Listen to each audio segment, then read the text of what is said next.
Today, I'll show you how to perform a Trivela shot on FC25.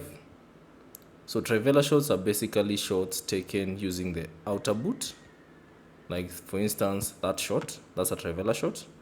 And to do this, you need to press the L2 button and the short button together. So the L2 and the short button. And it will look like something like that. It will look like that whenever you take a shot. So L2 and the short button. However, for instance, if you have changed that key, or rather that button, the L2, to something else, so for instance, if you change this L2 button and set it to R2, then you use the R2 button to perform the Trivela shot.